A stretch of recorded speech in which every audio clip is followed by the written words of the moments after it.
the reality is it's where the eyeballs are, it's where the reach is, and it's a critical component to moving poll numbers. Without Wheel of Fortune Jeopardy, you're missing up to 30-40% of the audience.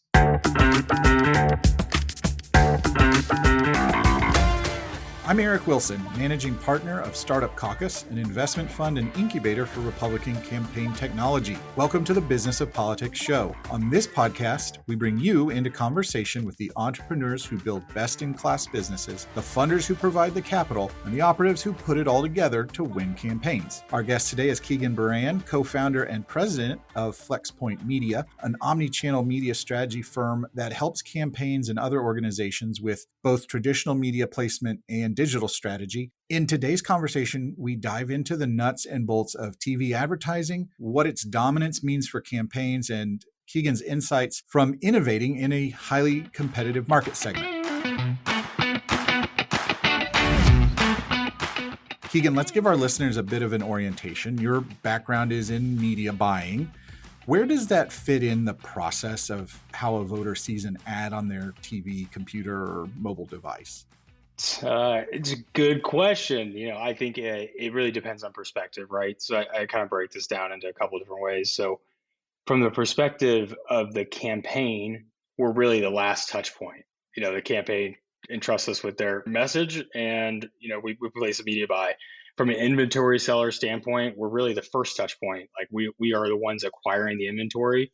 And from the voter perspective, as far as the voter seeing the ad, hopefully we're anonymous unless we mess something up. They really shouldn't know, and hopefully they're in our persuadable universe, and it's our job to make sure that they're in that persuadable universe. And so I think that's simplified, but the process leading up to that, those perspectives, the research, negotiations, building buys, the execution is what makes experienced buyers vital to the success of a campaign. And so there's a lot of different things that these media buyers do: execution, negotiations, finding audiences. But at the end of the day, experienced buyers are vital to successful campaigns and getting ads in front of the right voter. Yeah, I suspect if voters knew you were responsible for all of the political ads that they were seeing, that you would get lots of phone calls and emails. So it's probably best that you stay anonymous. Yeah, that is exactly right. I mean, I often, make up fictional job titles when people ask me what I do. So, you never want to be that guy ruining your kindergartner's YouTube channel. Right. And so just to break that down, there are the agencies or consultants who would create the ad. They write the script, they go out and shoot the TV ad or cut it together. Then once it goes through some sort of approval process with the campaign, it then ends up in your inbox, and then you get it to the, directly in the hands of the TV station or the cable provider. Is that how that breaks down? I guess what I'd say, we're walking and chewing gum at the same time. I mean, everything starts with the creative, right, and the audience. And so as a media buyer, we touch both of these things. And the creative and the audience goes into, what our overall media objectives are, media plan is. And from there, it's, communicating with the campaign or the principals in this situation, but also the second part of our job is communicating with the folks that have the inventory and the sellers. And so, those inventory sellers never have an experience with the campaign. We're their first touch point with the campaign. That's fascinating. And it's such an important big space that most people don't ever get a look into. So what don't most people know about TV ad buying that would surprise them? It's probably the biggest check a campaign writes, and they rarely know the TV buyer or the process. And I don't say that to be cynical, but it's a big expenditure. I mean, when you're talking about 70 to 80% of your resources in an ideal situation going towards paid voter contact, I'm not talking about television in this situation, but paid voter contact, the biggest questions for media buyers are the appropriate media mix. And the reality is, budget makes a difference. Frankly, we don't know what the perfect media mix is. We're making advances, we're pushing boundaries, we're testing inputs, but there's no one size fits all solution. And that's not to sound cliche or not to have an answer. It's just we are in an evolving world and it's continuously changing. But back to your original question, it's an expenditure that goes out the window, and people don't question it because they see their ad on Jeopardy. And frankly, some of these campaigns, whether it be grassroots donations or self funders, might need to be asking more questions on how are people appropriately shepherding their resources and avoiding some of the mistakes that we see in the space. I mean, just briefly, what are some of those common mistakes that you see? I think one, overpaying for inventory. I mean, I think there's a stigma that everyone pays the same rate in politics, and that's just not the reality. There is negotiations, kind of media buying 101. Another, I think, mistake that we see is people have a tendency to do things just because they can. And let me break that down for you. So, just because you can afford to be on Fox News in a Mm, rural Texas house district doesn't mean you should be. And you shouldn't put all your eggs in one basket, in the Fox News basket, because the reality is Fox News might reach 9% of your audience on a weekly basis.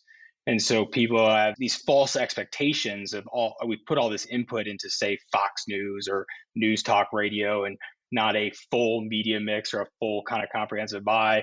And they wonder why their name ID is only at 15 or 16. right. And it's because that's the leverage, or that's the scale of some of these mediums.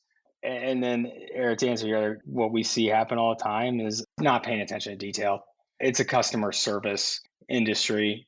And at the end of the day, we're basically on call for these people. And, part of our job is making the media buy, but another part of the job is also managing expectations and making people aware of situations, changing ad copies, changing buy trends, et cetera. And, I feel like that's something that some people in the space may not be paying attention to. So I had been doing campaigns for a long time before I learned about make goods. As I understand it, sometimes you pay for ads and they're not able to run all of them. And so they say, okay, well, you've got this amount of time. And on this campaign, we actually decided to do an hour-long kind of telethon thing, or like a town hall. Those are the little things about it that, you could work in the industry your entire career and just not know what's going on. Yeah, I've been in this industry for about 15 years now at this point, and it's certainly evolved. And I think one of the evolutions in it is the talent that's come in the space, and the people that, no offense to anyone that came off a campaign and started a media placement company or a creative firm, and some of those people are the most talented in the space. But we also have people that engineering backgrounds, data Mm, scientists, people that their focus is what they're doing right now and doing it at a very high level. And so I think the awareness of make goods is, people are certainly more aware. It's part of the job. And I always say this, and people kind of look at me funny when I say it, because it sounds selfish. But at the end of the day, my goal is to give the campaign the smallest refund back possible. right. However, not at the expense of running in programs that are not efficient. So it is our job to make sure inventory is clearing on a daily, weekly basis. We're adjusting prices to make sure that inventory clears, and we're monitoring the situation. So it's happened before. We've heard these stories where 2 weeks later you find out your ads have not been running. Jeez. um, and you know I can't imagine having to deliver that to a campaign. Yeah, I I think I would mean, probably just leave town.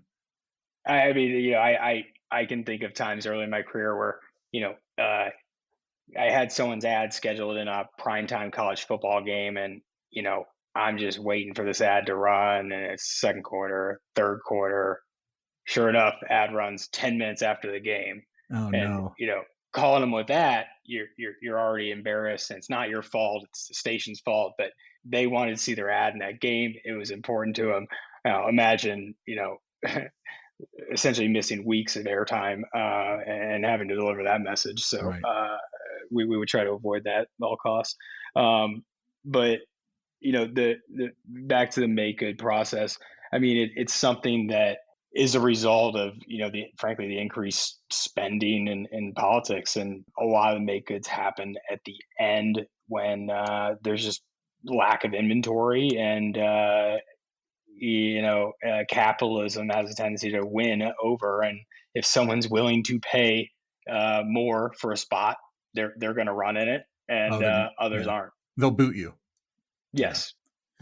So, in addition to the talent that we're seeing come into the space, how is the growth in digital media and smart TVs and all of the new technology? How has that affected the way that campaign advertising works? It's affected it in various ways. I guess from a viewer experience, I think the TV experience has gotten better with the growth of connected TV and digital television, and kind of new content and things that we would can still consider kind of big screen, right? Mhm. I think it's expanded reach opportunities. There isn't necessarily more ad inventory. It's really just a divergence in ad supported versus paid content. And so, to explain that further, it's Peacock versus Netflix. Netflix not ad supported, Peacock is to an extent. And so, I think that's really been one of the disruptions in the space. Is there's been this growth of connected TV platforms, content access to these various platforms, but they're not all ad supported. And so some of them we're not able to insert political ads, or corporate ads for that matter, at this time. And, when some of these platforms do become ad supported, you're going to see another significant shift in the industry just based on the ability to get in front of people and real time viewing. Right. So you're not going to be able to keep politicians and campaigns away from getting in front of eyeballs, is what you're saying. Right. And I think, the growth in the space, like I said earlier, allows for greater targeting. And I kind of look at it as, like, if you want to compare it to connected TV digital, is like a mail piece. It's addressable, right? I can control pretty much where it goes and who sees it. Fewer people are going to see it because it's addressable and I'm controlling it. Whereas a billboard, you may get a million views. It's like a broadcast ad, but at the end of the day, it comes down to who is seeing it. And even though, you have more reach, it doesn't necessarily mean they're the right people. And so the growth in alternative delivery systems, while it's chaotic, provides opportunities for advertisers like ourselves to mix reach with a high level efficiency targeting. So, despite all of the other options and cord cutting trends, TV advertising does continue to be the biggest expenditure for most political campaigns, right? And the number it will astonish people. But what is it about TV advertising that makes it so dominant? And imagine for a moment a world where that isn't the case, and what would it take for that to happen? I think this is where I have this conversation of define TV. Is YouTube TV a cable subscription, or is it a digital platform? Is it a does it look more like broadcast? And so I believe that however we want to define TV, the big screen, I don't believe is going to go away in, let's say, like my lifespan. Now, what that big screen looks like and how it's bought is probably not bought like the traditional linear broadcast television spot is bought today. But I do believe that, um, some of the factors are age, demographics of the voters we're going after. They're heavier broadcast consumers. So shifting age demographics are certainly going to change the dynamic. The continued growth of some of these alternative delivery systems. But at the end of the day, broadcast is, over the air, more accessible. And I think some of the big takeaways are going to be, sports leagues signing exclusive deals with some of these networks, that, you know, as much as a league signing an exclusive deal with an online platform could drive them online, it could also, signing a deal with a linear TV platform could drive these people to, more linear or traditional broadcast TV. Additionally, there's still a place for live TV.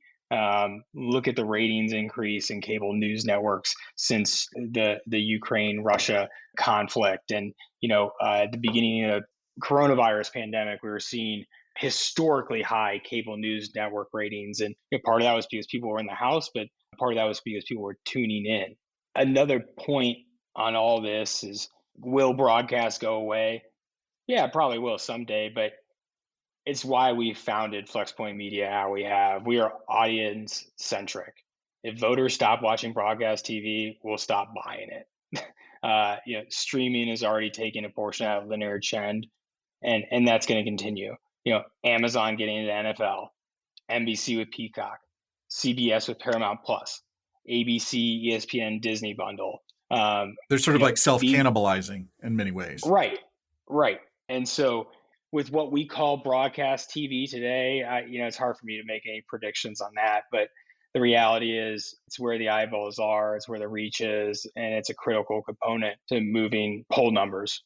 And in what we do, it's win, lose. And at the end of the day, whenever we've brought broadcast into a campaign that has not had broadcast into the media mix, we've consistently seen numbers move faster at bigger clips than they have throughout an efficient cable digital mail campaign. I mean, there is just this element of people that don't consume other content, and some of the older voters are heavy broadcast consumers. And without Wheel of Fortune Jeopardy, you're missing up to 30-40% of the audience. You're listening to the Business of Politics show. I'm speaking with Kegan Beran, co-founder and president of Flexpoint Media. Kegan, I want to shift to your experience as an entrepreneur. You touched on this briefly, but media placement is obviously a very lucrative and therefore competitive space in the political industry. What was the conviction that led you to start Flexpoint and add to that mix? Here, I'll give you the honest version. So my back was against the wall. I had left the firm I was previously at for almost a decade. I had a 2-year-old, 7-month pregnant wife, new house, and a 2-year non-compete that essentially banned me from using the internet. And so my back was against the wall. I really didn't have a choice. It was about survival. That said, my co-founder and I, Tim Cameron, we had worked together on races, and I was the main TV buyer for the National Republican Senatorial Committee, IE, Independent Expenditure Effort, in 2016, and Tim was the digital director. And so before the wall went up for these IEs, we were in these meetings, and we'd see well-funded U.S. Senate plans and media plans that had TV starting on one date and digital starting on a completely different date. And the reality is, this made no sense to us. I think this made no sense to a lot of people in the room. And Tim and I saw an opportunity. Fast forward, we're both in a position where we're looking to do something different. And again, identified what we thought was kind of a broken system in media buying. We certainly weren't the first firm to combine traditional media with digital, like tier one digital strategy. But I'd argue we've been one of the more successful, and I think a lot of it has to do with the brands and the experience and bringing in. It goes back to what we talked about earlier with talent. Taking a just out of college individual and popping them down in a chair and saying you're a media buyer now.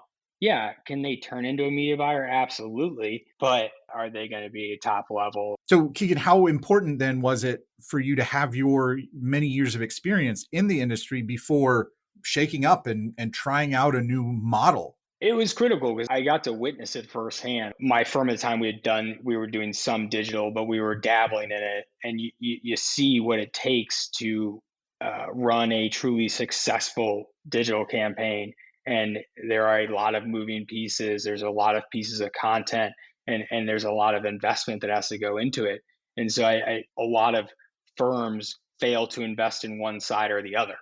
Tim and I had a vision. We wanted to intentionally grow out our operation. We knew that relationships and reputation were going to be key. And so it was get a few projects, do a really good job, and hope someone gave us 10 more next time. And that's been the path. And the reality is, Tim Cameron, my business partner, we both build off each other. We were both relatively inexperienced, and between the two of us, we built some confidence and ran with a vision. And like I said, I didn't have much of a choice, but sometimes you learn a lot when your back's against the wall. And to another point of the founding, our logo and our name is very intentional. And you might say, hey, shouldn't every logo and name be intentional? Well, throughout this whole process of starting the company and Tim and my discussions, we realized that we were reaching an inflection point. And that inflection point was time spent on television, time spent on digital. And that inflection point was happening right around that 2016, 2018 cycle. And so our logo looks much like an inflection point. And those are points where businesses survive or die. We believe that we were, frankly, in the right time, right place, doing the right things, more importantly, with the right people. And I do think it's certainly my view that the industry has come around to your worldview on this, that it's about following the eyeballs, the audience, not necessarily the platform. And so I think you and Tim were certainly very early pioneers in that. One thing I do want to hear about is how have you had to adapt your services or client offerings based on what you've learned from a few cycles of doing this? It's a great question. So I had an opportunity to spend a little bit of time with Moneyball's Billy Bean, and I took so much out of this limited interaction. And once I got beyond this guy's better looking than me, smarter, and Brad Pitt played him in a movie, I started listening. And one of my biggest takeaways was hire around your weaknesses and acquire talent when it's available. And it's why Flexpoint Media has Dartmouth, Harvard, UPenn grads on our team, and Tim and I are two guys from state schools, and so to that point, we've learned, I think early on we understood what our weaknesses were, and we went out and filled those holes, and we've maintained kind of this mentality of a top heavy hiring status. Like at the end of the day, you need to have people, pulling levers, and you have to have, people that are doers. But at Flexpoint Media, we're pretty chief heavy because we believe to properly service clients, it takes that level of service and that level of talent to do what we're trying to do. And that's competing with other firms and trying to get people to understand that it doesn't matter where the viewer is, you're still paying us the same amount of money. We have the best interest for you here. And we want to shepherd your dollar and in the most efficient way. So I want to ask you now for sort of your, I guess, your pitch to maybe entrepreneurs who are listening or people who want to start their own businesses. What's a problem or challenge in media buying that you'd like to see someone else tackle? I think quantifying results.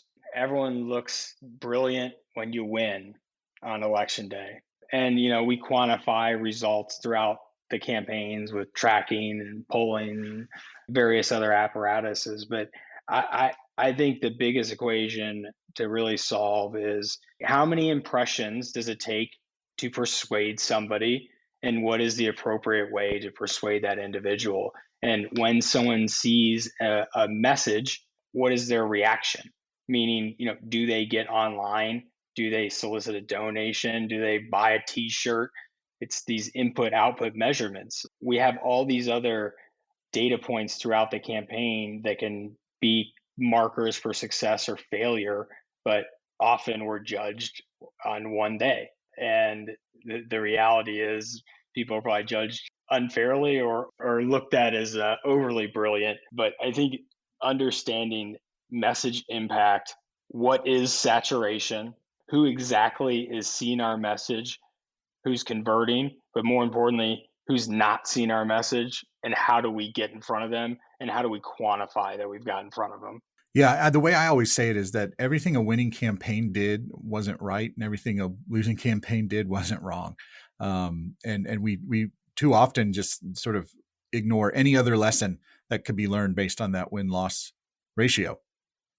Yeah, and I mean, not to sound like a business book, but I mean, one of the things we've really focused on as a firm is learning from, wins and losses. And that's not election day. That's everyday wins and losses. That's, hey, why didn't this graphic designer join Flexpoint? should we have handled this a different way? And I think that's would be my advice to other people in the entrepreneurial space is, you know, have a group of people that you can talk to, have constructive conversations, and be a soundboard because, you know, I certainly didn't know everything, and I was waking up every morning wondering what other people were doing and how I needed to be better.